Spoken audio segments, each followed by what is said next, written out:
it's Paul. Hi, Paul. Long time no see. As always, we're just setting up in the background. I'm just getting all the pictures in. Don't have that many people today, which is good. We can talk about it in the long run.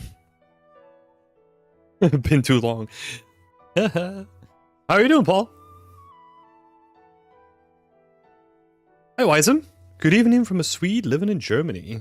Oh, good evening to you from a Belgian living in Germany.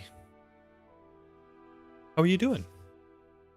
Good to see you here. Let's see. So, we've kind of looked at this one last time.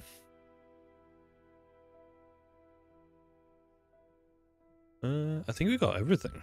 Okay. Let's switch it up then, shall we? Ooh. WIP Wednesday. Overpaint screen. My camera's gone.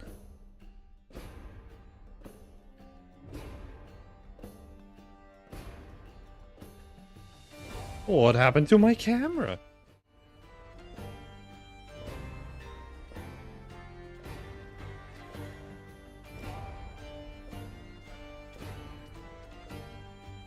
What?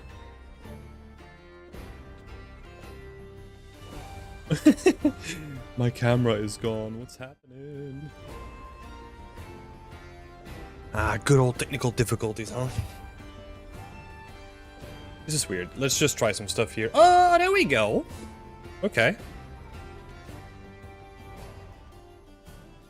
Deactivating and activating it works. Okay, good to keep that in mind for the future, I guess. Make sure that we're not getting fully blown out on the stream. There we go. With the Mr. Perb, I can't wait to see what magic the team is bringing today. Yeah, it's just me. Silly old me looking at some stuff that the community is making. Daniel, how are you doing? I'm doing great, thank you so much. It's a feedback exclusive for open to anyone. So usually what I do is I start with the people from the community, and then I'll go with people from people that are here live as well. And since there are only like 4 people here from the community, we might actually get to some people in the chat today. Question is always, how do you send me stuff, right? That's always a tricky thing. I would say send me either a ArtStation link to like a work in progress post, right? Or reach out to me on Twitter. Shall we do that? Hi, Sarah Papa. Good to have you here. Let me link my Twitter as well if you want to reach out to me.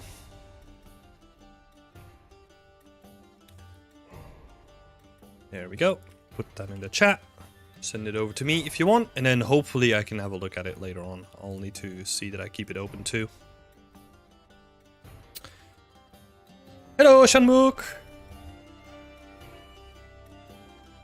Also, not me just discovering you're Belgium. Do you speak French? And oui, un petit peu. Mais ma français, ce n'est pas bon. So. And that's almost all I can do, so there you go.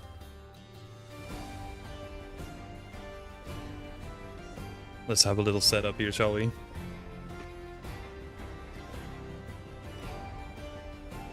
Yeah, so technically, like the country is divided in half, right? So the top half is Dutch, and the bottom half is, well, Flemish, technically. And then the bottom half is French. Turn down the music as well a little bit. Even for me. Switch it to here. Yeah, like, technically we're bilingual, right? But I mean, you just heard me speaking French, so that's all I can do basically, unless I need to order like a like a white bread or something. You're not gonna hear me speak French all that much. Let's see.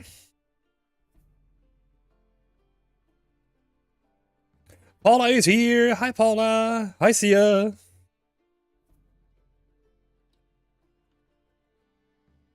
So I know most, so I know French-speaking Belgians. Yeah. Or,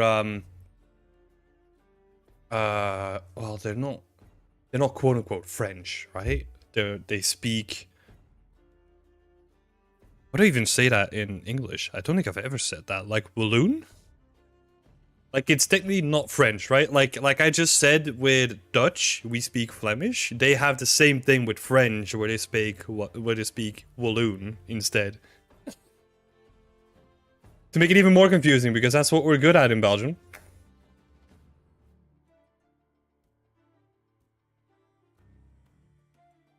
Yeah, exactly.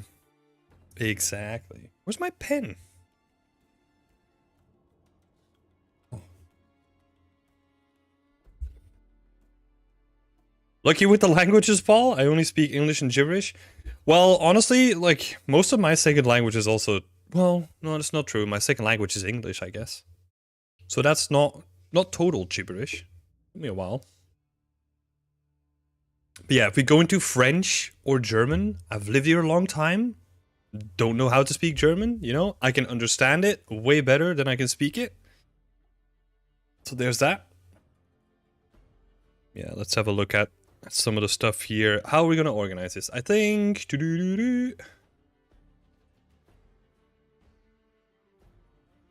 Last here, so this was updated yesterday. I'm just looking through the posts. Okay, so this was updated yesterday as well. Cool. Yeah, who else speaks like a different language? So we got Sia coming in with English and a little Greek. I love Greek. I've heard you talk it, and it always sounds so... I don't know. Exotic? Like, it's not like there's similarities between French and like English and like Spain or like Spanish, you know? You can kind of pick out some stuff. When you're talking Greek, I'm like, don't know. Which is cool. I love that. Okay. Finally kind of set up. Jeez. Go to Greece, Tim. It's time. I know. We should. You actually should. I loved the last time when I was in Athens. And that's probably like every capital city. It's not even like real Greece, right? Like if you go to like Berlin, you get like a different kind of taste. I did really enjoy it there though. Okay, let's go on to some feedback, shall we? Before we dive in, feel free to pitch in with any feedback from your own. If you have any questions about what I'm saying, feel free to pop your questions in the chat as well. I love to explain the thought process, and hopefully that brings like a lot of value to you. So if anything is weird, if anything sounds wrong, just put it in the chat and we'll talk about it. Then let's get some context here first. This is the work from Sami Del Valle, I think. Sorry if I butchered that again.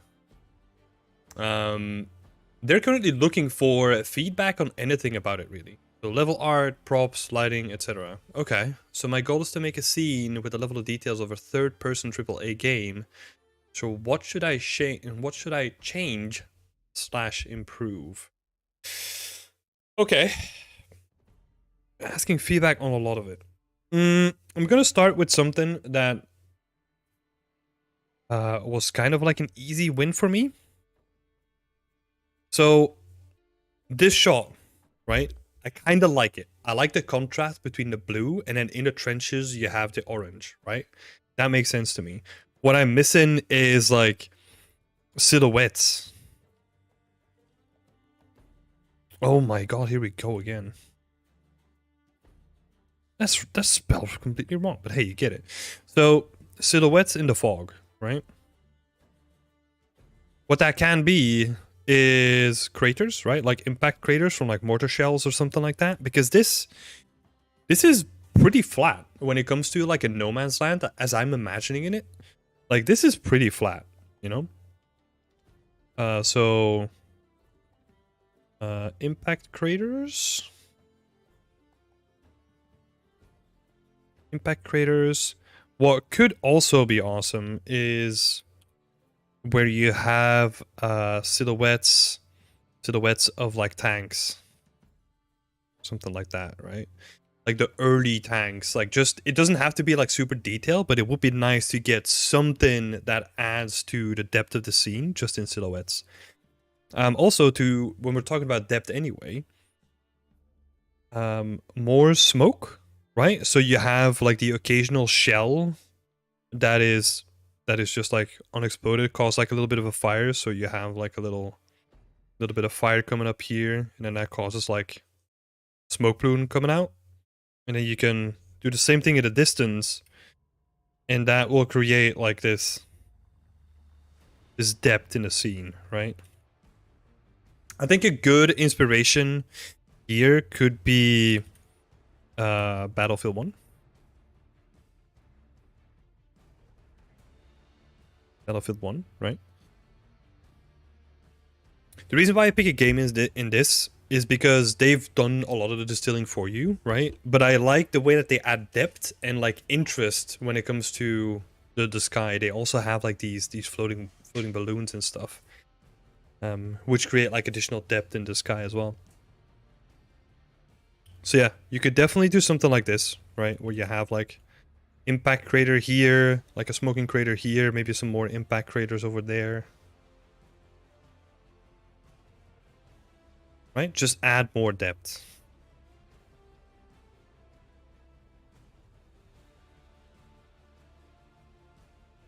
This all adds depth. And then what you could also do, if you have a focal point, let's say the focal point is here, like maybe kill some of these lights here. Because a thing that I'm thinking of is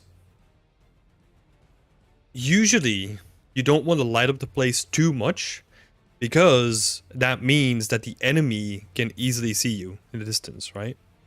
So you got to be careful with how and when you kind of use fire, and what kind of story you're telling with that too, right? So if this is like the front line trench, then you're probably going to see less light. If this is like more of a backline trench where they're currently not fighting, maybe they'll add more fire, right, to make it easily traversable. Just a thought. So think about the storytelling of it, right, and how that relates to how you use the assets. But let's just start with this shot, right? Let's have a look at the actual in the trench stuff. I'm gonna pick out some easy things, right? Or like some things that like pop out really quickly. So on this surface, you have to be careful with the specularity of it, but the roughness, right? You don't want everything to be like the same kind of value, even though it's raining, right? So there's rain pouring down on it. It could still be interesting to add some contrast there.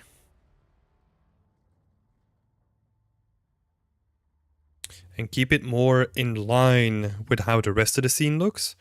Because this feels really like really rainy, right? But then if you look at some other sections, like it doesn't feel like it's completely drenched yet. So try to average like both of them and try to bring some cohesion when it comes to that.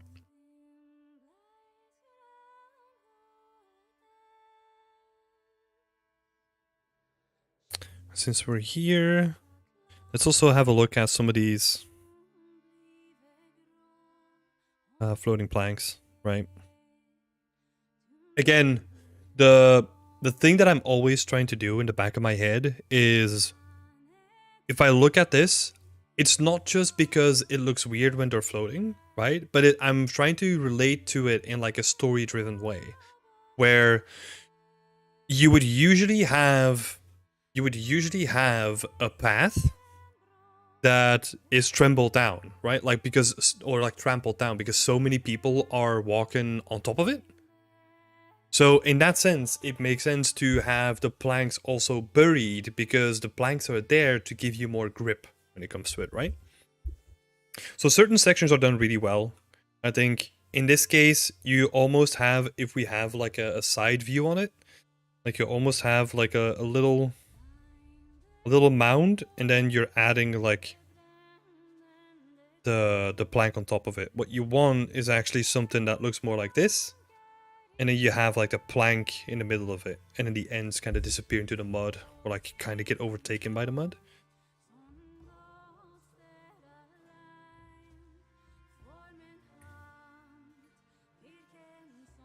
And the reason why I picked this as well is just to highlight again that it is important to think about how your lighting influences the rest of it, right? Because you have light shining on this little area here, which is like further emphasizing the issue that we're currently speaking about, right? So that's why we're focusing on this now. So they would actually be buried in mud.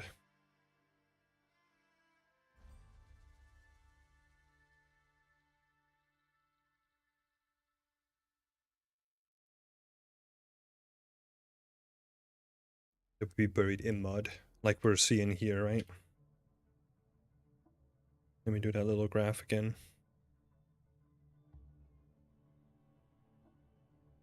Room. The rest of the scene is looking really nice though.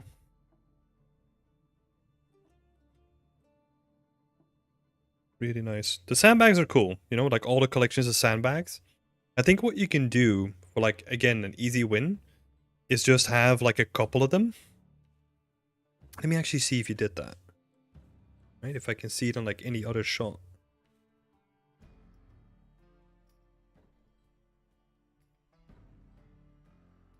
Yeah, okay. So what you want to do is you have these stacks, right?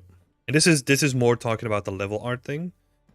So you have a stack, and if you condense it down to like core shapes, like a stack just by itself is not that interesting to look at. But what you can actually do is maybe you have like a smaller one, just kind of like leaning against it, right?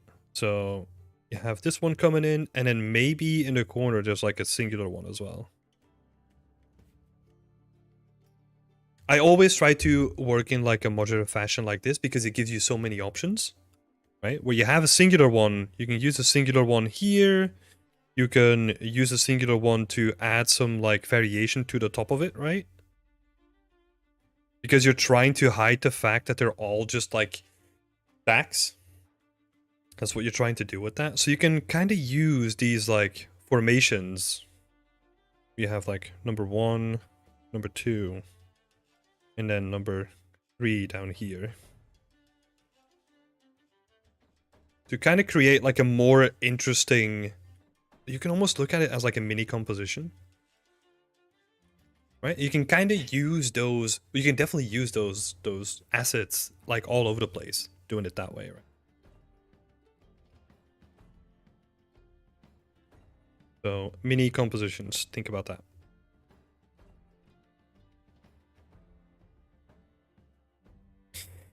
Mini compositions and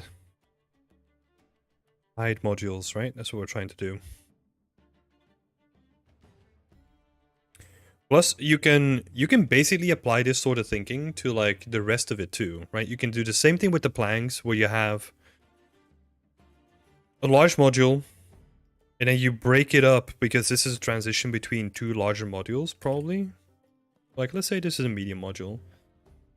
And then you can kind of break that up. The thing that you're doing here as well, right? Where you add a single one. And then you add another single one here. You add those because you want to break up the modularity of it. Right, so you kind of have to apply that same kind of thinking to the other sections as well. Hi Shanmuk, that's a good question. So if you send a portfolio piece or some images to me on Twitter, like the Twitter was linked before, then yeah, I'll try to get to them once I went through like the other pieces of feedback. I'll link my Twitter again.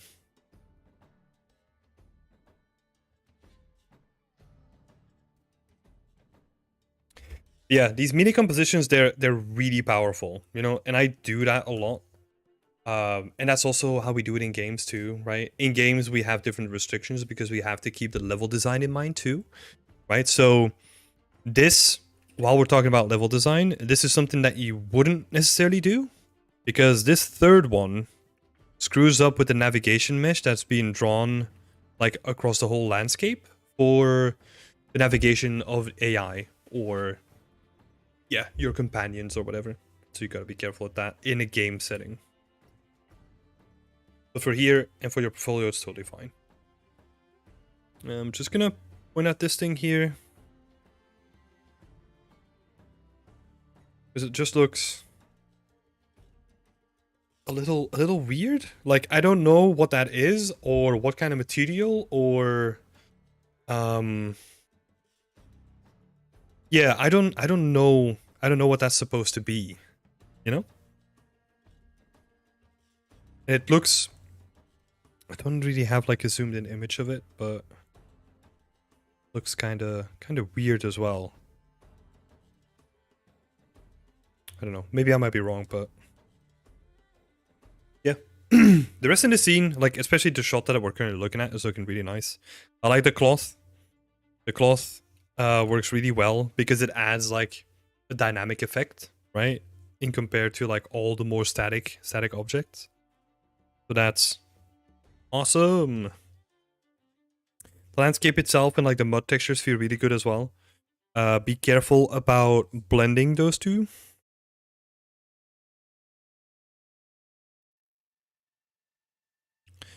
Because I think what's happening here. So I think you're using, or you might be using like RVTs to do the blending.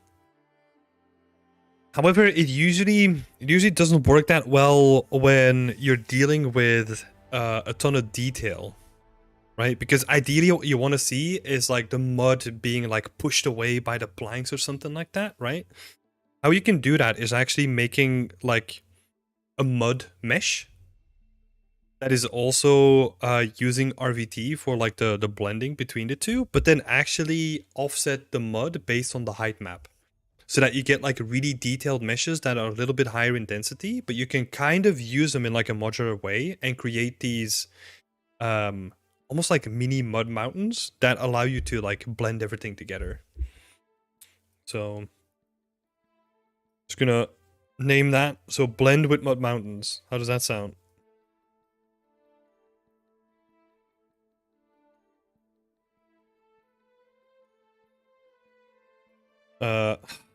Probably wanna. I don't want to call it mud mountains. It's gonna be too confusing. That's only a live stream thing then.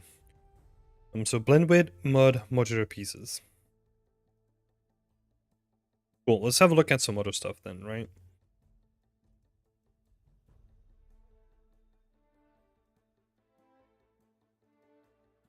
Careful with the roughness value here.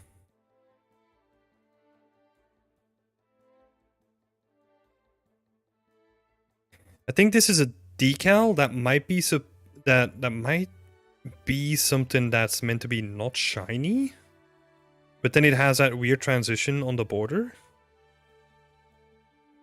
Not sure, or it might be like a weird coincidence with lighting and like reflections not working out. Just gonna call it like transition looks weird.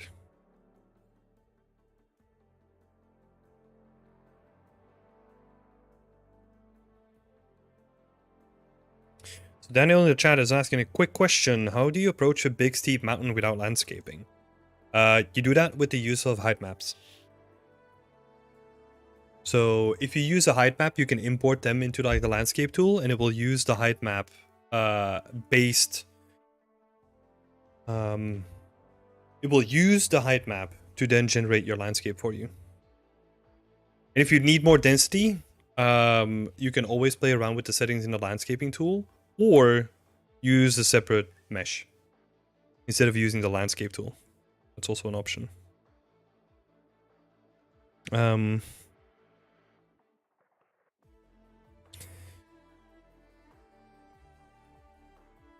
This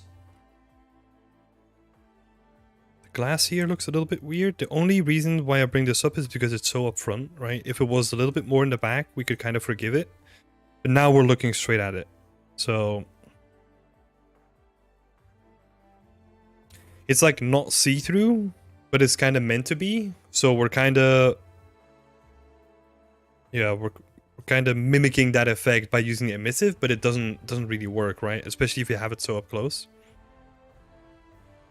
So what you actually want to have is like more like, yeah, just like a see-through shell, right? Like actual glass would work. And then have, because this is probably going to be oil, guessing. Then have like the flame in the middle of it. So glass outer layer. And oil fire in the middle.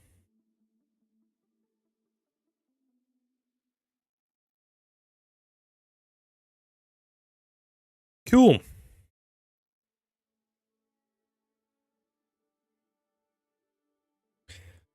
Okay, there's another thing here that I want to point out. This is like a very, because this is a very good case to use the mud mountains that we used before, right? Where you have those modular mud meshes.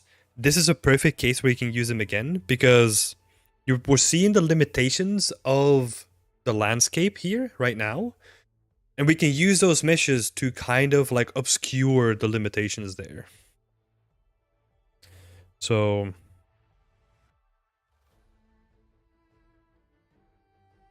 and that's happening because we're having like kind of a steep transition. Like the slope is going to go kind of steep. And the topology of the landscape usually isn't that dense so that it allows for these kind of transitions. So we got to be careful with that.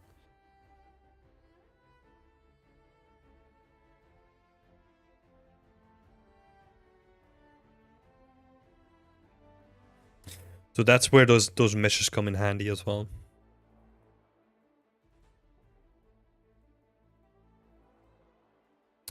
Yeah, and also like here again, like, oh, can you imagine? Just like a freaking tank. Just as a silhouette, you know? That nearly made it through like the barbed wire fence, but then got destroyed like last minute. Or maybe even like if you're worried about like the details, you can push it further back, right? But these shapes can add a lot.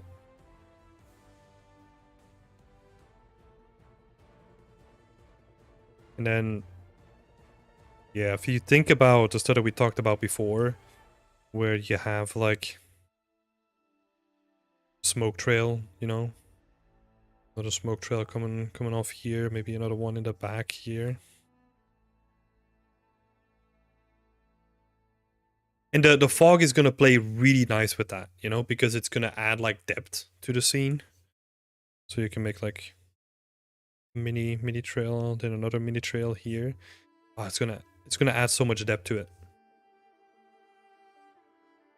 And it's relatively easy, right? If you don't want to create like a VFX over like a particle effect yourself, there's tons of free looking like amazing packs out there that can actually get you where you want to be.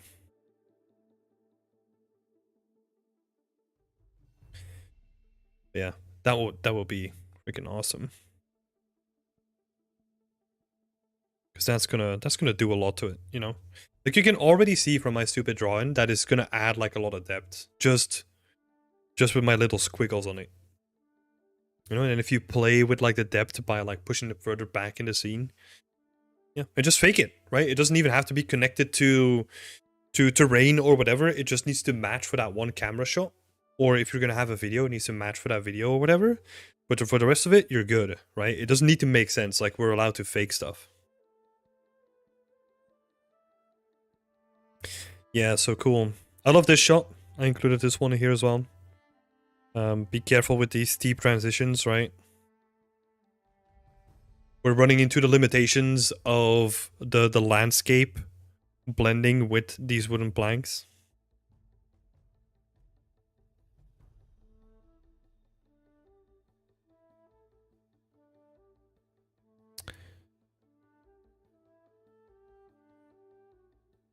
Yeah, that is actually... That's not landscape, this, right? Because that is also like a steep transition to do with the landscape, so I'm assuming that might be mesh. Not sure. Because usually you get like a little bit of stretching on this stuff, but yeah, the only thing that I wanted to point out here is to just drive the point home that yeah, with this kind of stuff, like all the elements are there, right? And they look great. It's just like massaging it and like putting the details in to really make it shine. Because again, you're pulling attention to it with the lighting too, right? Yeah. Have you thought about, I'm just thinking about this idea. Like, have you thought about like, I don't know, as an indication of like human presence, like maybe some helmets? Maybe they're there and I've missed them up until this point. Oh, technically we got some casualties here. So they would probably leave like helmets behind, right? Hey Dakard, how's it going?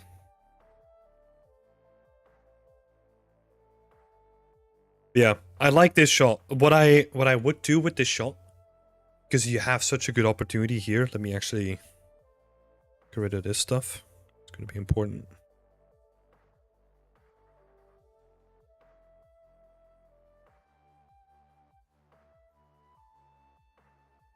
So, gotta be careful for these wood and terrain transitions, right?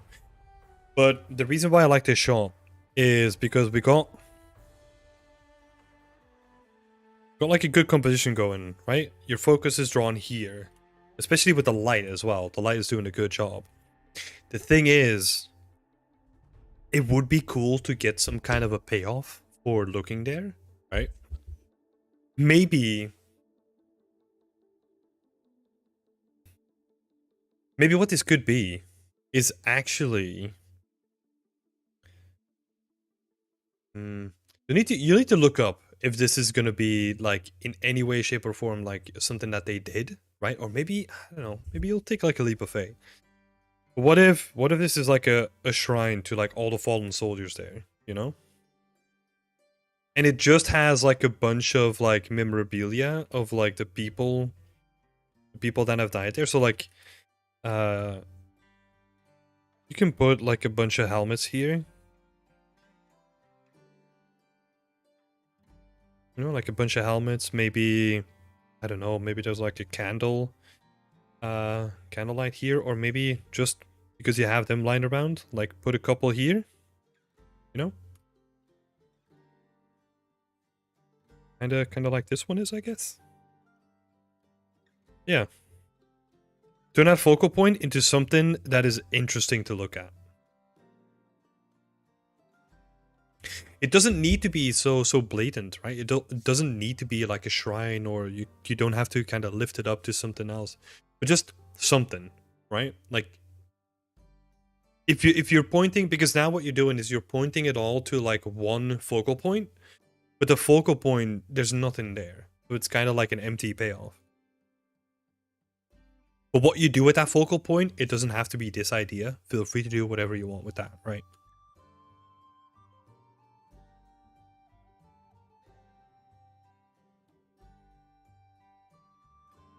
Yep.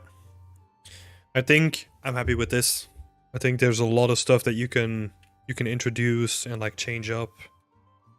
We didn't really talk about the lighting specific because the base values are there, right? I think it's more up to you where you want the focus to be and use lighting in that specific manner.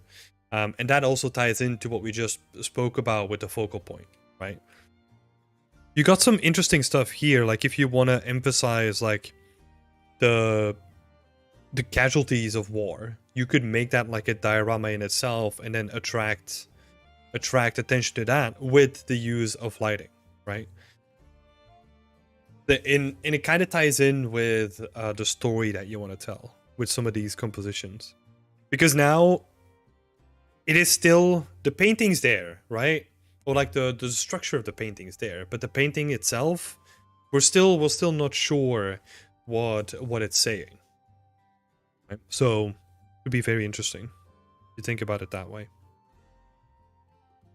But overall, really solid work. The quality of the assets is definitely there, right? If we look at some of these assets, they're looking really good. You've modeled the gun. Can probably use like a little bit more work, but like it shows that you're doing like all the work and just the amount of time that's probably gone into this as well. And also this is you deciding to take an old piece and then reworking it, right? So you definitely realize, you made a good realization of like, hey, I've learned so much, I can take it one step further. So great job. Great job on that realization and just pushing it there. Because I had a look at the comparison, maybe we can do that real quick. Just to give some context here as well. This is what it looked like before. And I would call that already, like in its current state, like a massive improvement. Like a massive one.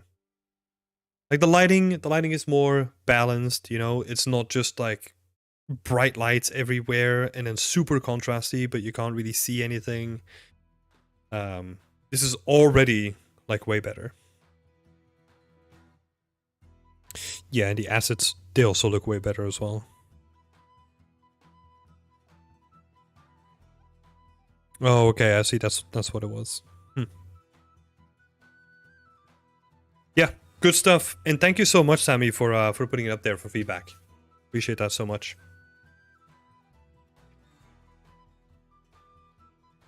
Next up, Sarah Papa. How are you doing? Let's get some context first. I think the two on the left here. Let me make sure that we got it right. I think this one is Marmoset, right? And then this one is rendered in Unreal. You can actually look at the glass because you were having issues with that, right? Yeah, so. Okay. Top one is Marmoset. Bottom one is Unreal. Top left one is Marmoset. Yep, exactly. I just wanted to bring this in here, like the comparison, so that we can actually look at it, right? Let's have a look.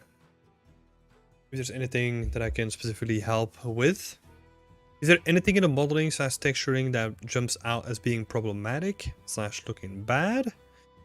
I have this issue in Unreal where glass parts look really weird. The candy jars have lost all their roughness. Yeah. I wrote a small PDF about like glass shaders in Unreal. However, this was in Unreal Engine 4. So let me actually see if I can link it. And maybe that helps you out. I haven't done any glass shaders in Unreal Engine 5. So I have no idea if it's actually still relevant or not. But I'll share it with you. That maybe that helps. Yeah. But that would be like the biggest thing that I can say, especially live on stream. Overall, I still can't quite decide what looks the best or is the most appropriate for a big prop like this. I know my lighting is not the best in both softwares, to be honest, but mostly in Unreal. And I'm afraid it might do the card a disservice. Let's start with that one, right? So we have the comparison here. I think it's still going to be the most important that you kind of pick in the end, right? Because the reason why I say that is...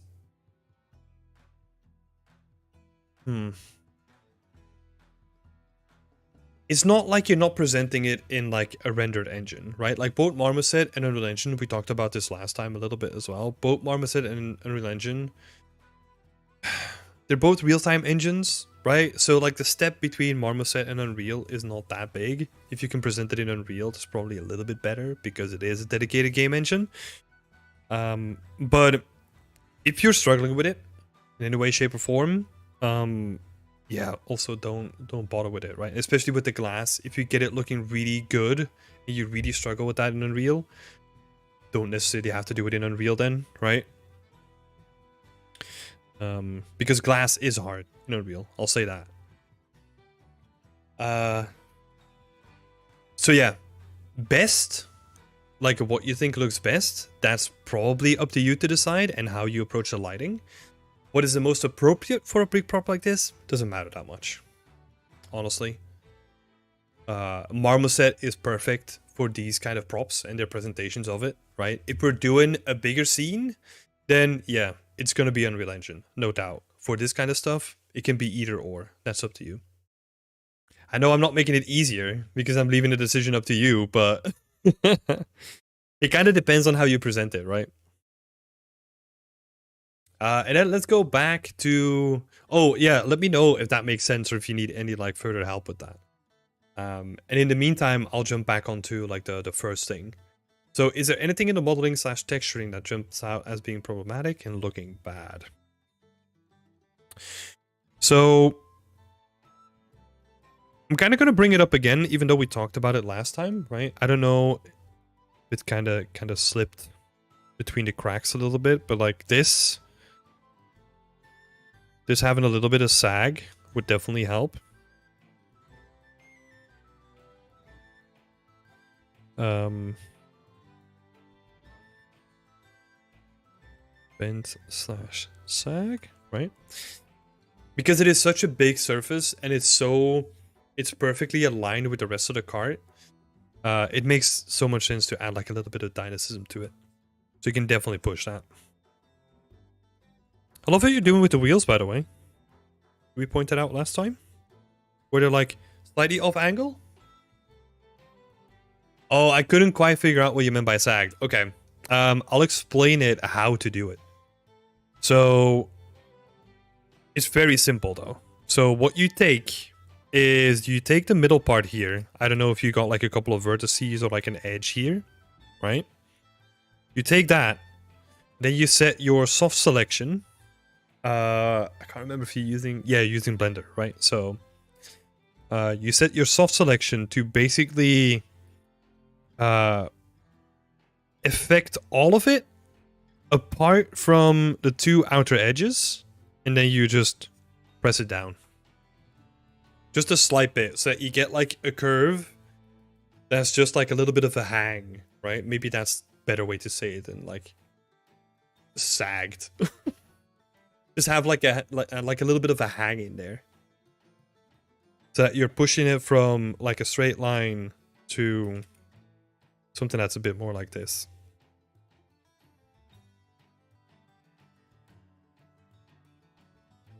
Sorry for not explaining that well. Yeah. So that's how you would do it with like soft selection, right?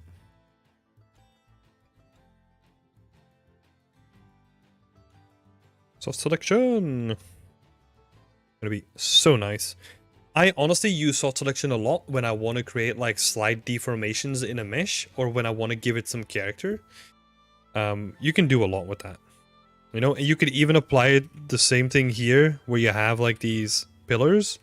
You could add like an edge here, maybe add like a couple more. I think you already have a couple. And just slightly pull that one way or the other. Right? So that it's not like perfectly straight. You can do that with a lot of surfaces if you wanted to. Yeah. Cool. Anything off in the texturing or the modeling? I think it's looking pretty good, you know? I feel like surfaces are coming out quite nice. I like the soft bloom on it as well. So yeah. I think it's looking pretty nice. Doing a good job on it.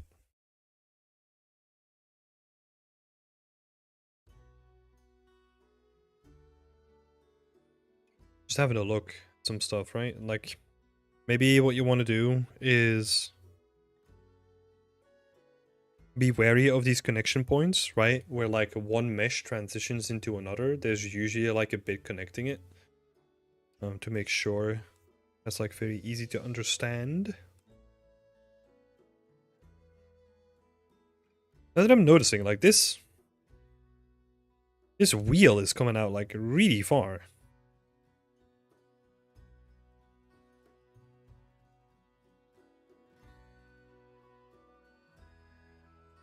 That too far?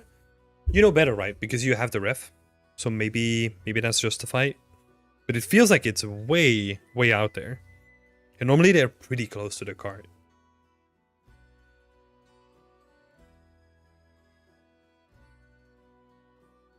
Ice cream in there. I'm not sure. The ice cream. Not a big fan of the ice cream currently. But I also say that in a way that I don't know how to necessarily improve upon it. So that's probably where you would need to look at references. Well, where I need to look at references. So because it kind of feels more like it's almost like cotton candy, you know? Kind of has that same feel as like this kind of stuff. I don't know. That's how it feels to me anyway.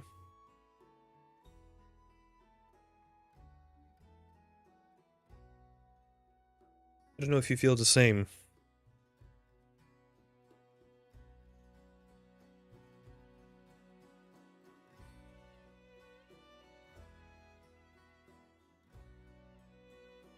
That is a good question. I think the texturing, the modeling can definitely be improved because it has like sort of this generic kind of noise feel. What, I don't know if this is still relevant, but what you would normally see is, if we're looking at a top down, right? We're looking at a top down of an ice cream basket. What you would normally see is that the edges remain intact, but that like the center of it like gets scraped away first, right? So usually you grab like a spoon, you just take like long strokes like towards you to get like the circles, right? I'm talking about like modern techniques. So you'll have to look at like what they might have potentially done in this time. But that means what you get is, if we look at it from the side, is you get like this kind of curve potentially, right? Like maybe not that exaggerated, but like the middle is kind of going to be like scooped out.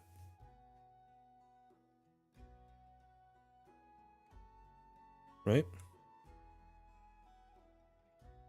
At least that's what I think.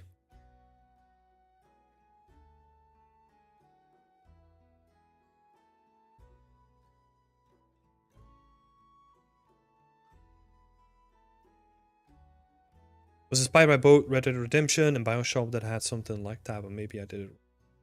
Yeah, I think it's also, it's not bad to take video game references, right? But you always have to kind of see where they got the inspiration from. In this case, it's just friggin' ice cream, so it's not that big of a jump. But yeah, it would still be good to have a look at what it might potentially been there, right?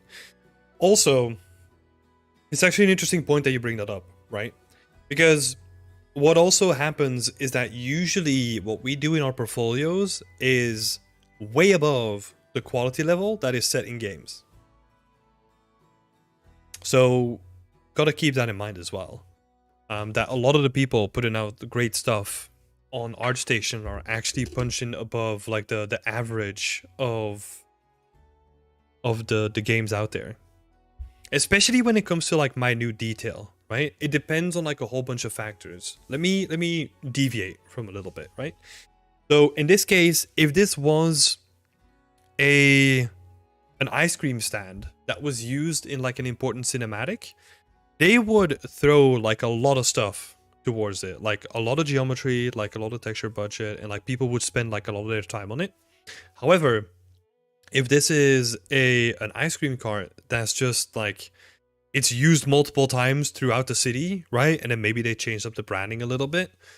they're not going to spend as much time to it because it's like a generic NPC card. You're probably not going to be interacting with it. You're probably not going to be looking at it up close anyway. So they're going to spend like a little bit less time on it.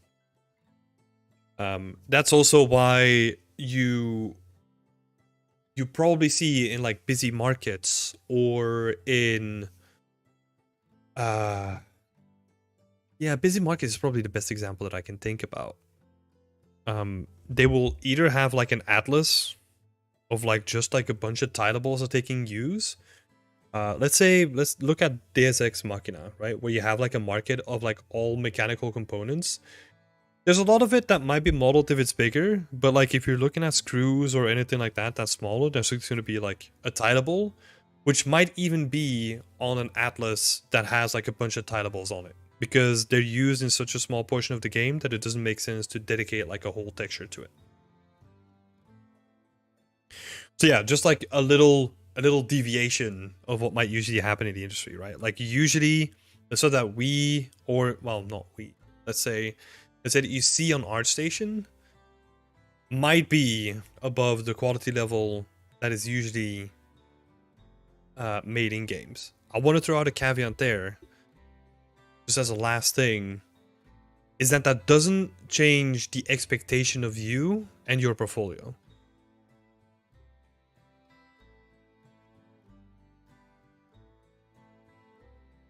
May sound a little bit silly, but I always thought you had to make a portfolio piece match game stuff. So yeah, to a certain degree you have to, right? That's a good question, or like a good exploration. To a certain degree you have to, but I think what you're trying to show there is, first of all, you want to show off that you know what you're doing when it comes to like artistic insight. Right? And what they mean with making it like game art ready is that you can optimize your topology, that you know how to make your UVs, and also how to work relatively closely to a texel density, right? It doesn't have to be 100%, honestly, for most cases. But yeah, get as close as possible. But that's honestly like the easier stuff, right? Like if you are a great artist and you know how to make stuff, or if you know how to make assets look really good, that's what they're looking for. So you can usually, that means long way of saying, like you usually make stuff look better than it actually looks in games, right?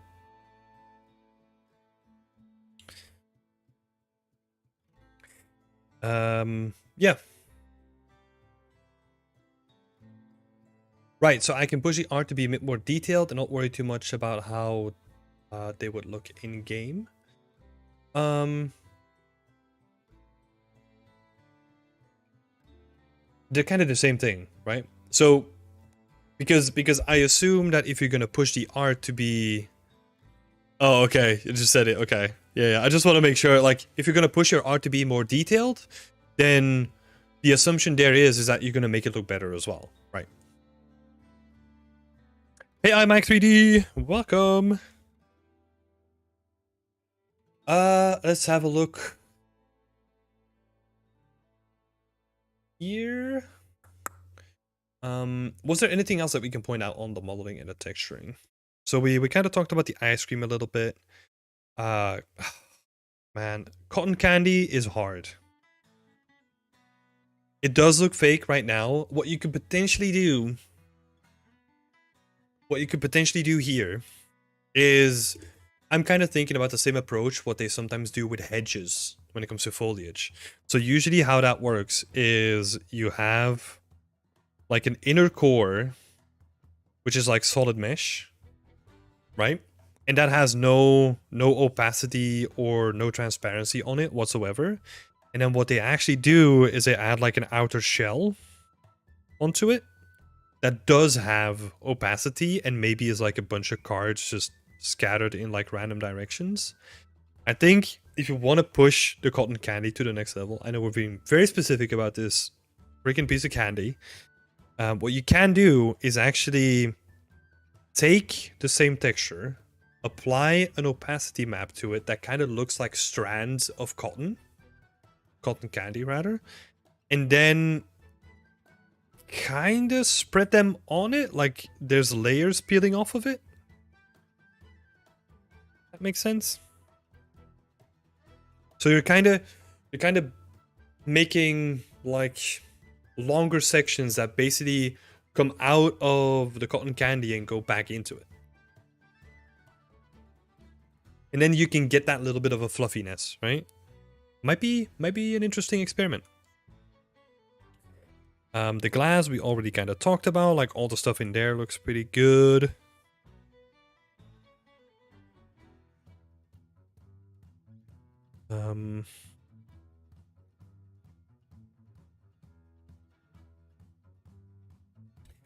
Bulborb, what about like a spider web style shader? Yeah, you mean a texture, right? Yeah, definitely work. I think it's definitely worth experimenting with the kind of pattern that you should go for, right? Definitely work.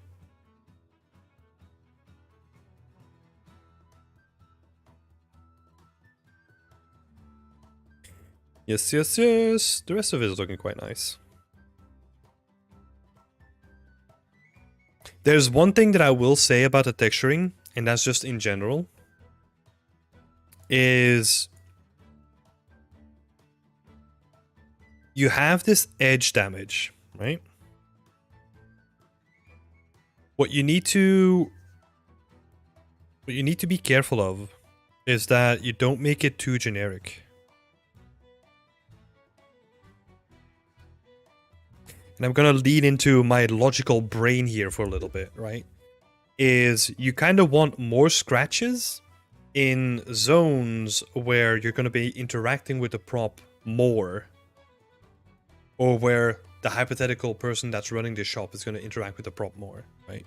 So maybe around here you would have less edge damage, but then here you're definitely getting edge damage because he's interacting with the ice cream, right? He's probably going to lean into it and bump into it and blah, blah, blah. But what that's also going to do is you're going to create like a bit more contrast in the damage. Because if you have this generic kind of damage on like the entire edge, it makes it feel procedural, right? And that's usually what you want to avoid when you're trying to sell something that's handcrafted. And that can then be applied to like all the edges on your entire prop. You can kind of do that here as well. What would be like another... Oh yeah, on these edges too. You know, basically all the edges. What you want to do is you want to use that generator, and then maybe you can use the mask on top of it, and then start lovingly painted like sections out. I think that's probably like a good approach to it. I can help you push like some contrast in it.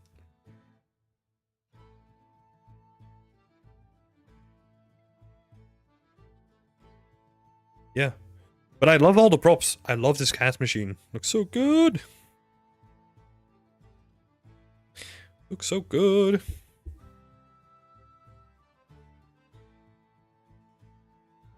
Cash machine definitely adds some character to it. I think what was the update here?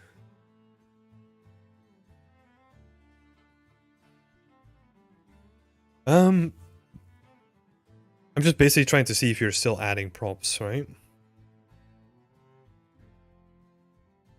I don't think you are. I'm not sure actually. Like coins could be an easy win, you know, because you have a cash register, just have some cash lying around. I'm not, unless you think there should be more. Yeah, I'm gonna see if there's some easy wins, right? So the coins could definitely be a good one, because you have a cash register that's open, but it's empty, right? So just having some cash sprinkled around could be very good. I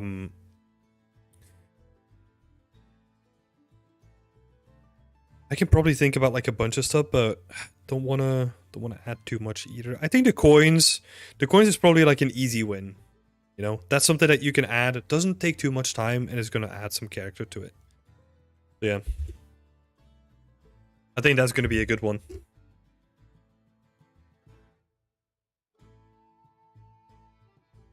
Gonna...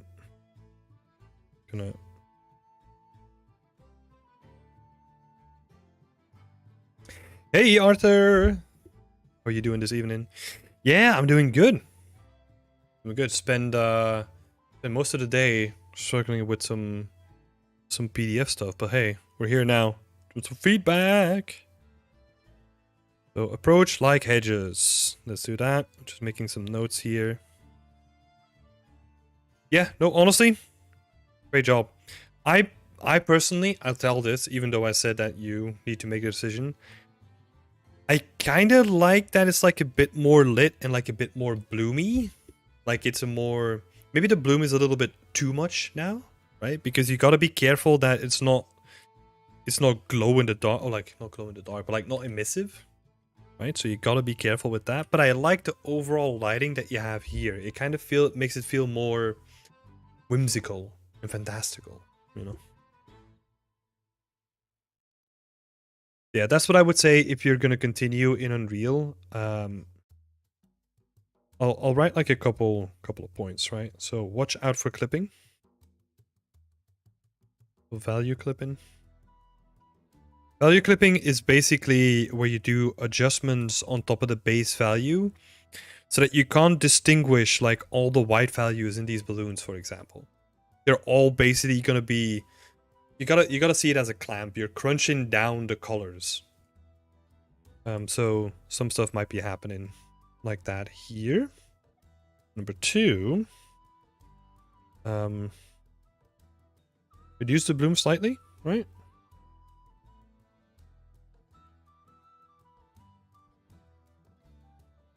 Slightly. And then number 3.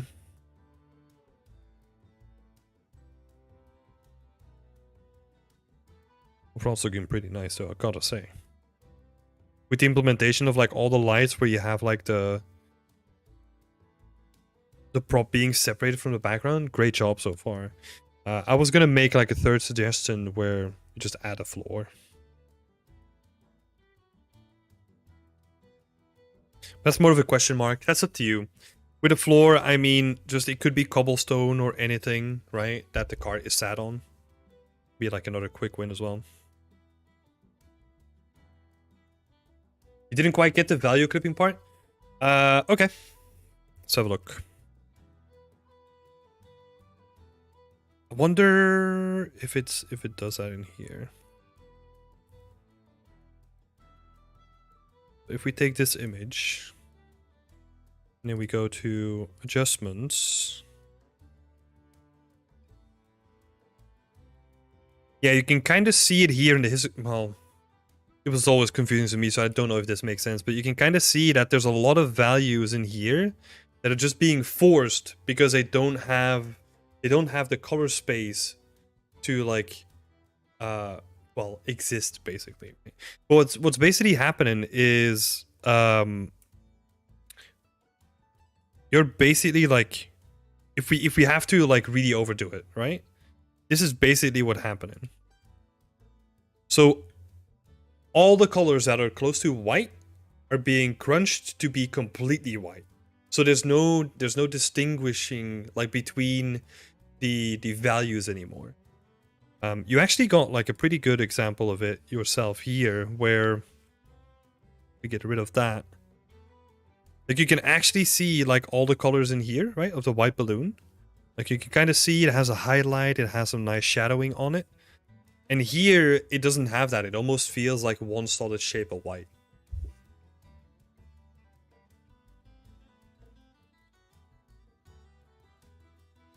Yeah, but the same thing, it's not only the balloon, right? It's also kind of doing that here, where you're kind of losing like a lot of the information because it all gets pushed towards the white spectrum. Where in here, I have a better... Oh no, these are all Unreal. So in here, you actually get like more distinguishable like color detail.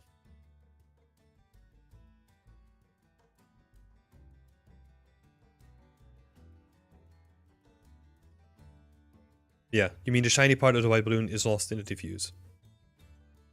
That's yeah. Yeah, I was trying to think if that's like an accurate like simplification. Yeah, you could see it that way. I see. Thanks for the clarification. No worries. Happy to help.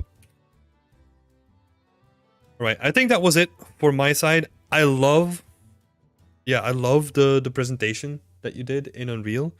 Obviously, you still need to tweak some of it, right? But yeah, I'm looking forward how this is coming together. Great job, Sarah Papa. Looking good. Let's move on to Sia first. Because I think she's here and that Raraj is not, right? So I'm gonna cheat a little bit.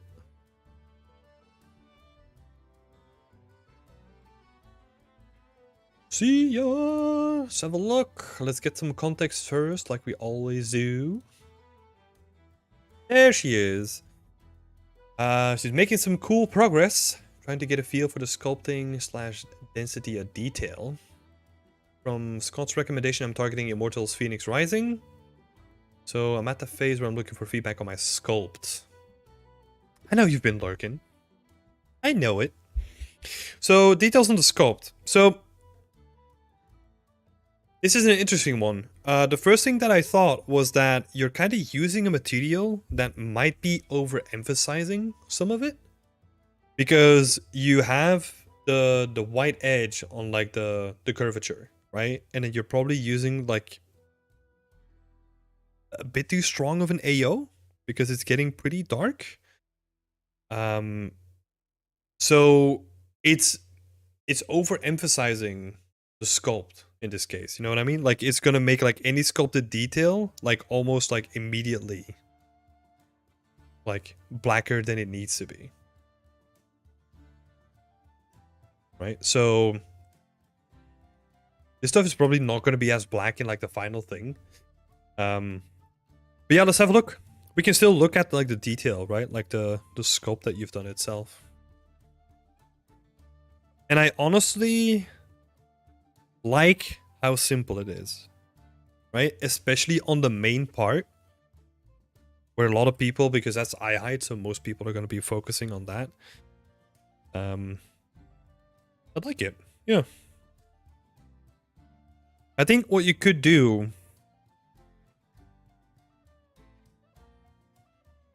I think you could even do that in a texture, right? You could even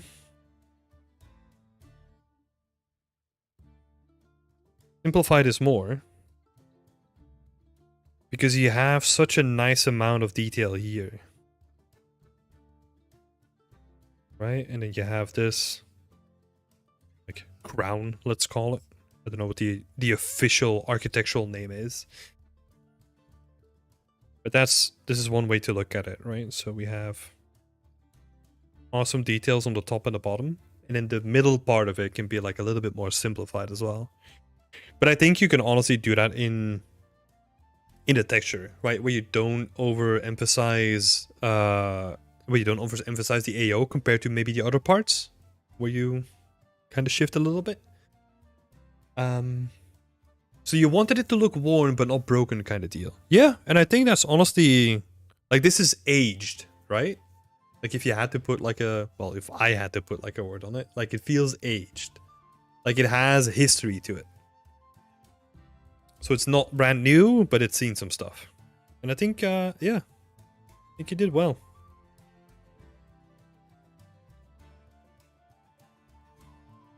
Some cool detail at the bottom here.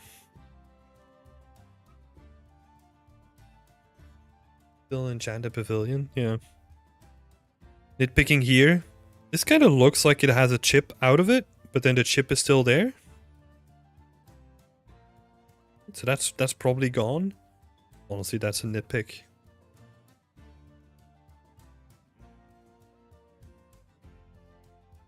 Yeah, this is gonna be nice. I like this part here, you know?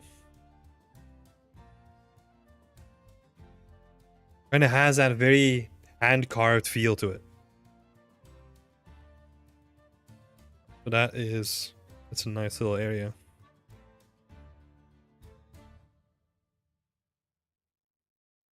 Yeah, this is nice.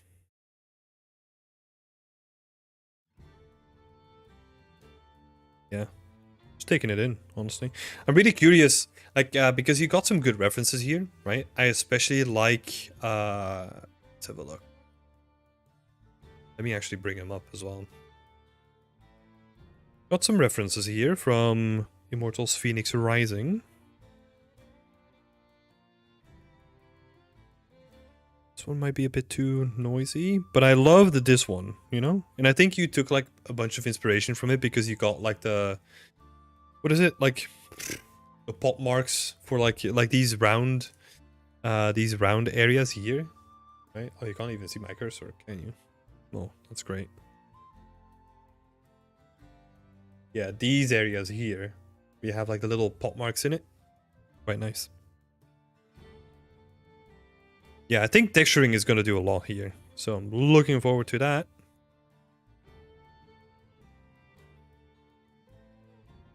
Yeah, honestly, not much to say on this, Sia. Great job.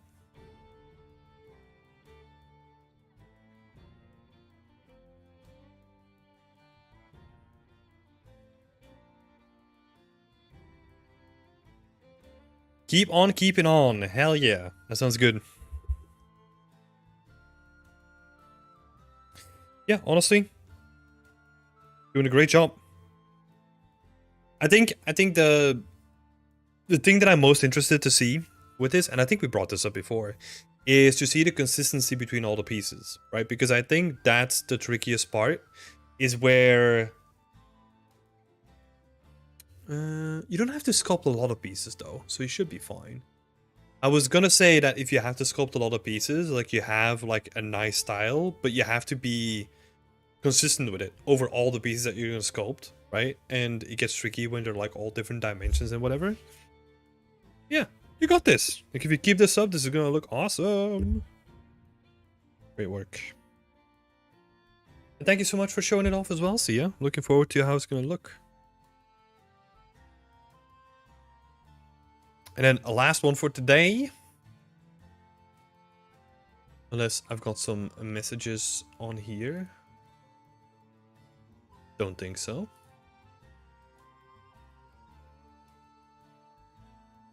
We're all good. Are we?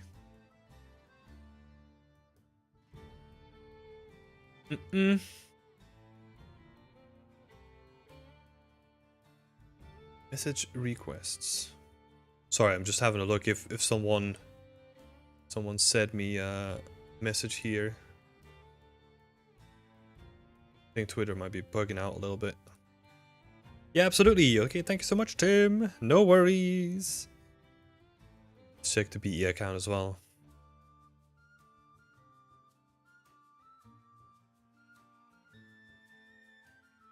Nope, all good. Okay, cool. Net Rorage, let's have a look.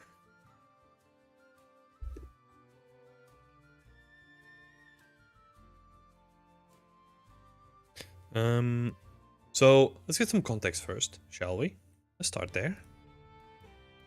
Another update. I would call it 50% done, still no decal pass, and also the sky is surely going to change. Feedback requested. I wanted to get some feedbacks about the composition and the scene itself. I would love to know your suggestions, feedback, and what I can do to move forward with a clear vision. Yeah, I honestly think that the composition is pretty nice. You know, you kind of have this flowing momentum going on. So I love that, where the mountains, like the frame itself, you know, like it's everything coming together to kind of have this nice flow. Just like everything like kind of pointing together, you know, and like looking real nice. So I love that. I think you're good when it comes to the composition, you know. Kind of discussed that a couple times before as well. I feel like you're absolutely nailing it. So I don't really have too much to say on that. The scene itself is coming along like really nicely as well. I love all the details in like, well, all the attention to detail that you're putting in, right? Like stuff is really coming together. Like you got some ropes here, even though they're barely visible and probably going to be even less visible on the stream. But I promise you that there's ropes hanging there as well. Yeah, there's a lot of stuff that can add like a lot of cool detail, right? Just make everything like slightly off, so that this is not like straight, but have it like hanging at an angle or whatever. Okay. Slightly angled. Do the same thing here, where this is not like perfectly connecting, right? But like the tarp is kind of hanging. Same thing here. Okay. Give it some character.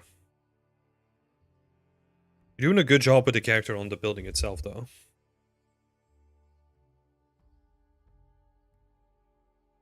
Yeah. Great work. I love, yeah, I just love all the stuff that you're putting into it, right? Like we got, the logic is there. Like, this is almost like the workshop area, right? Let me pick like a new color. Let's pick purple. We got the workshop. We got food. We got lookout. Lookout plus rest, right? That would be my assumption. What else do we have here? There's another building here, like, toilet, I guess? Toilet, question mark? Probably not a toilet, more like storage or something like that.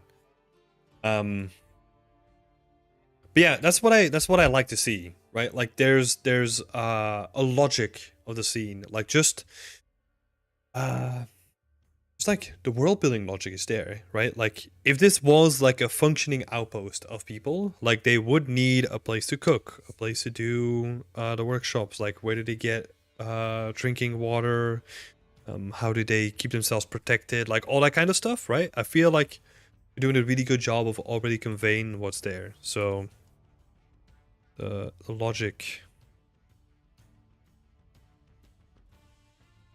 is in place, and I love it. Logic is in place. Oh. So yeah, the scene itself is coming along really nicely, man. Just keep on doing what you're doing and you're gonna be good, I think. Making it look real nice.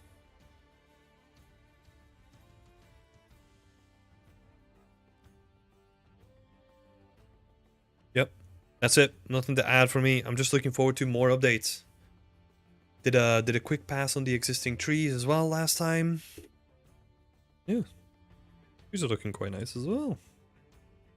Yeah, just overall, great job. Great job. Let's have a little look at Twitter, shall we? I don't know. I don't think anyone is sending me anything.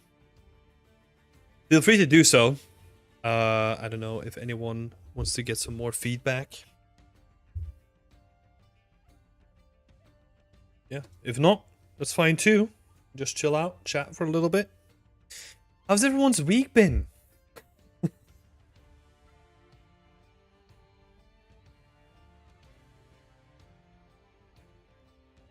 My week has been good. Been getting a lot of personal work done, which I'm happy about, because there's moments when that's not on the table, and I'm always happy when I can do more stuff on it. So getting some nice progress in.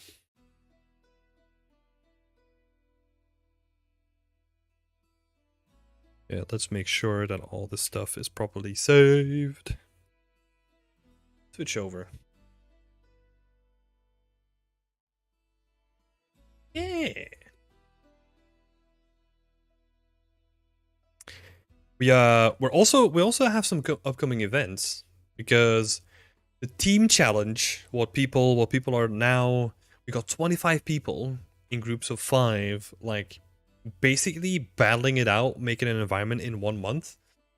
And the results are, well, we don't have the results yet, right? So they still have a little bit more time, but like the stuff that they're already working on, and yeah, it just looks freaking amazing. I'll share the latest updates here as well so that you can have a look too. Let me just save this all out. And then let's have a look.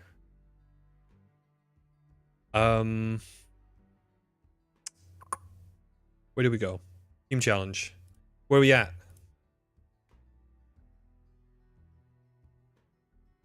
Challenge chat. Let's bring it up. Let's give these people a shout out as well. Let's change it back to this. Ooh! So this is one team working on like a medieval scene as well. They're making well, if you were there in the last live stream where we talked about this is basically like a little update in between as well. But they're working on this scene, which is city being overrun, like under siege, of course, because that's the theme of the whole thing. Making some awesome progress. Adding in so much good stuff. Got this scene really coming together as well. Got some awesome looking props. Got some grass blowing in the wind, which is looking freaking awesome. We've got another team working on a medieval blacksmith. It's been overrun. Some looking well. I love this well. So yeah, they're actually getting close to completion. So we'll have the final live stream on the 2nd, on the Sunday. So this Sunday, we're gonna have a live stream with like all the judges that were there as well. It's gonna be amazing. So I'm curious who's gonna win, because we have no vote in it, so it's all up to the judges. Yeah, this is awesome. Great job, everyone. Looking freaking amazing. Ta-da-papa! Looks fantastic, by the way. Yeah, the work is freaking awesome. I love it. So seeing the challenge entries makes me think of something. Are game jams worth it in your opinion? That's a good question. It depends what for, right? Like, because a game jam to me is more to get like a little bit of exposure to like all the other facets that come into game development. That's the way that I see it. Because you don't necessarily get to make things pretty, because a game jam is usually so short that you don't have the time to make things pretty anyway, right? So yeah, it gives you, like Sia saying it as well, like game jams are really good for learning. So on that aspect, yes, I would definitely participate in a game jam. I've done a couple myself as well. This was in school, right? Like when I was in uni. And it gave me like fantastic insights into like how other stuff worked. Like the programming side of things, like the animation side of things, that kind of stuff. But don't go into a game like a game jam to make pretty art. It's usually not what it's for. It's meant to kind of put yourself to the test and make things that look decent in like a very quick way. Yeah. If you got like a local one, and usually they don't take up too much time, right? Like the ones that I did was trying to remember. A week? I felt like it wasn't 2 days, so it almost felt like 5 days, I think. Nah, it wasn't that long. I can't honestly remember. Oh my god, I'm so bad with remembering stuff. Let's say 2 to 3 days, right? Let's say that's the average from what I know. Maybe Sia, I don't know, maybe you can help me out. What's the average length of game jams? So Papa is also saying the ones that you saw, well, the ones that you saw were like the weekend, so 2 days. Yeah, that makes sense. I think the international game jam is also 2 days. I've only done weekend jams, yeah. Makes sense. Yeah, it's definitely like an interesting thing to do. So if you have the opportunity and you're feeling like it, do it.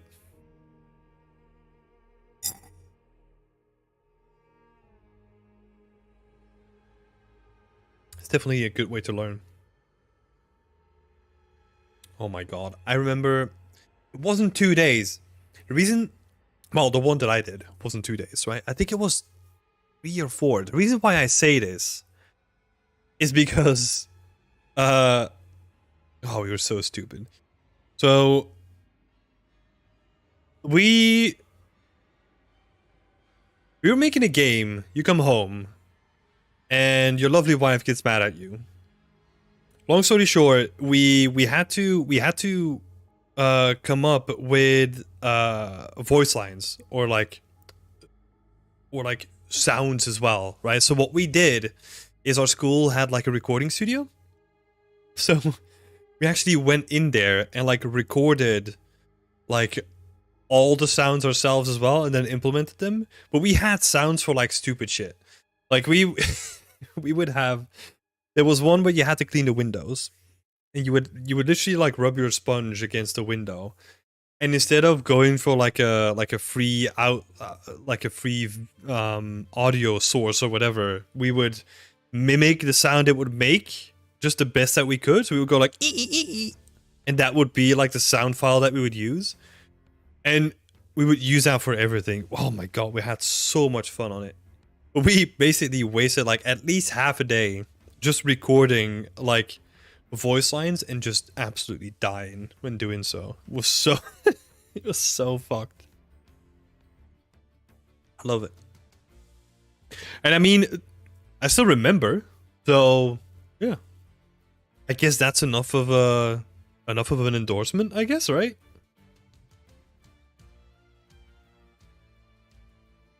Yeah, the energy is great. I love it. You can do a week, but like Mini Crunch, I feel like it's good. I'm trying to find an in-person jam in LA. Oh, yeah, that's actually a good point. You want to do, well, I've never done like an internet one, right? I've never done like what is the one? Like Global Game Jam or anything like that. I've never done anything like that. I would actually love to do like an in-person game jam. Like with people that I kind of know, you know, I don't need to know them like very good, but it would be freaking awesome.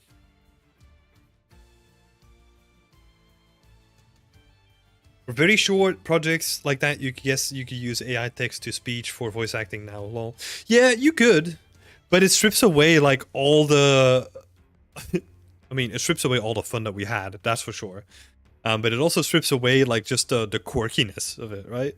Like we didn't know how to voice act, so like the volume was like a little bit all over the place. Like it was just a mess, you know? And that's honestly what makes it so fun, you know? Because you're just, you only have 2 days, so you're just like duct taping stuff on other duct tape stuff, you know? Like, oh, another good example is we had no animator, right? Like usually we didn't have like in our school at least, we didn't have a person who necessarily wanted to do animation by itself. That's changed completely now. But in our group at least, we didn't have one. What we did is, oh god, what did we do? What was it called again? There was a moment where your wife got really angry, right? So she would like start shouting at you. And voice recording was also recorded. I think it was, whose voice was it again? We're all guys, right? So we had to like pitch it to make it sound like a woman. Oh my god. And then she would wave with her arms as well. But the way that we did it is, I think we used Unity's simple grass wind to just animate the arms, but they would literally just flap about, you know? It was no actual animation. We would just put the wind force to like 1,000, and then once she's done with like yelling, like we would put it down again. Like, that was the way that we animated stuff, you know? Oh my god. Yeah. It's fun. Yeah, the more that I talk about it now, you probably want to do. You probably want to do one. Nah, it was fun.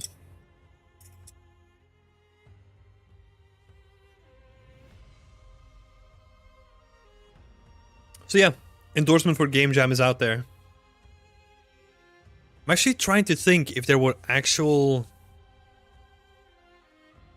ones floating weirdly. Oh, yeah, exactly. Yeah, it was like that. the car dealership guys. Oh, what are they called? Like the inflatable pylons, right? Yeah, it was exactly like that. So yeah, saying BE meetup and jam. God. It would be chaos, wouldn't it?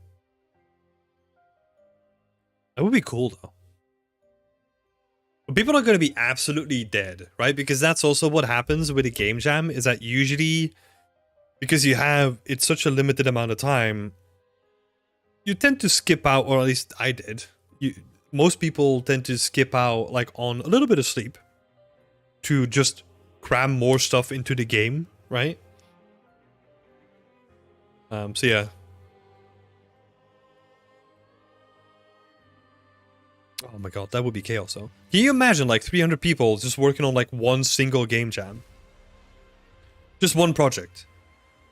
Like not even splitting it up into multiple teams, just like 300 people just working on the same game. Just the chaos that comes out of it.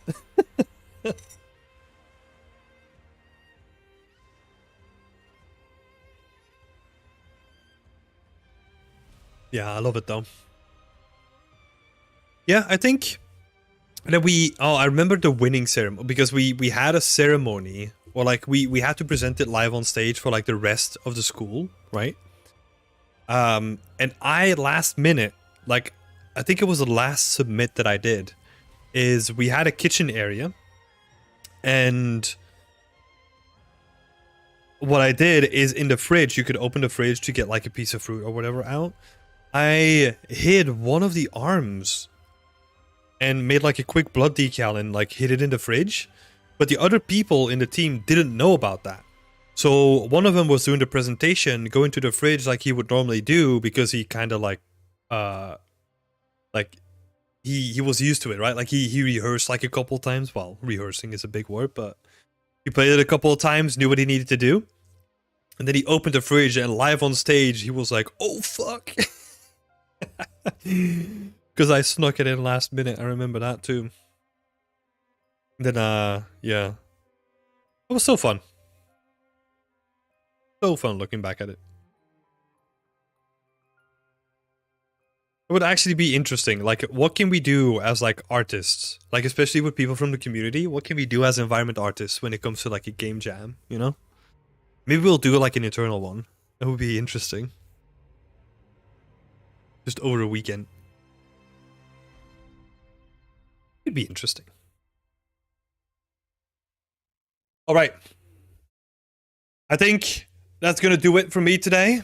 Thank you so much for being here for Work in Progress Wednesday. We'll do this every Wednesday, which makes sense. I was going to say every weekend. But yeah. I'm going to get out of here. If you want to join the community, I'll be here on well, if you want to join the community first, like go to beyondextent.com, and I'll be back in 2 days. I'll be doing some more live streaming on my personal work on Friday for at least I think I have like a meeting, so at least let's say 3 to 4 hours I'm gonna be here. So I'll see you then, working on some personal work, and if not, I'll be here next week again. So have a nice day, evening, wherever you are, and I'll see you in the next one. And thank you so much, Lewis McTaggy, for subscribing. Thank you so much. Bye-bye.